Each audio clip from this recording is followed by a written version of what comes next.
As usual, the meeting deliberated on issues pertinent to the organization itself, Afenifere, to the Yorubas and the Nigerian nation. Specific issues discussed included the security situation in the country, economy, education, agriculture, and health. The meeting also took note of the 2 years in office of the present administration under President Ahmed Bola Tinubu GCON. After comprehensive deliberations, the meeting resolved as follows. 1. In order to reposition the Pan-Yoruba socio-political organization, Afenifere, the leader, Pa Ruben Fa Ashoroti, OFR, appointed Oba Olufalaye, CFR GCON, as chairman of the National Executive Committee of Afenifere. His appointment is meant to reinvigorate the organization with a view at ensuring that the House of Oduduwa is back on track to project the Yoruba mandate. The new chairman, Oba Falaye, GCON is former secretary to the government of the Federation, among important offices he has held. The meeting, as indicated earlier on, considered various challenges confronting the nation currently. Since we have subjected these issues to rigorous interrogations severally, we have come to the conclusion that the most important panacea for the challenges is restructuring.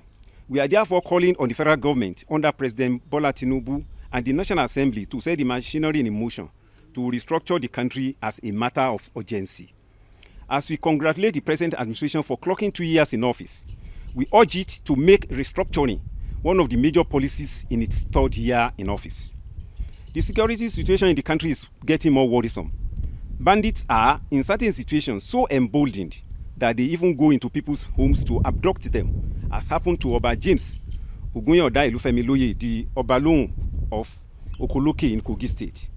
Mr. Nelson Adegboyigi was similarly abducted right in front of his house in Ifon, Osche local government area of Ondo State earlier this month.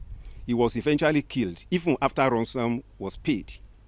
Reports of violent attacks on communities and settlements continue to occur frequently, especially in the Benue, Plateau, Nasarawa, and some other states in the north.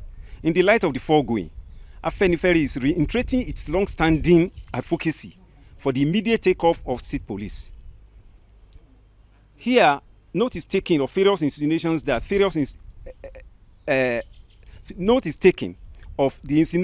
insecurity is becoming endemic because of the complicity in the political, military, and community levels.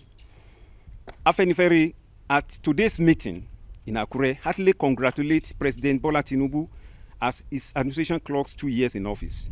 It expressed the hope that the administration will use the remaining period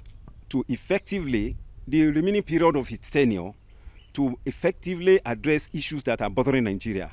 While we take note of the National Bureau of Statistics reports on inflation, we wish to emphasize that food inflation and transport costs are still very bothersome. We note the good intention of the federal government on the initiative for the National Forestry Guards, but it is the opinion of Afenifere that implementation should be by the states as part of the decentralization of security architecture. Afenifere thanks the president for releasing funds for the rehabilitation of Ibadan, Ife, Ilesha Expressway. The meeting also congratulated Chief Ruben Fa Ashoroti, the leader, on his 99th birthday that took place on May 11, 2025. That is the communique issue at the end of today's meeting. Thank you very much.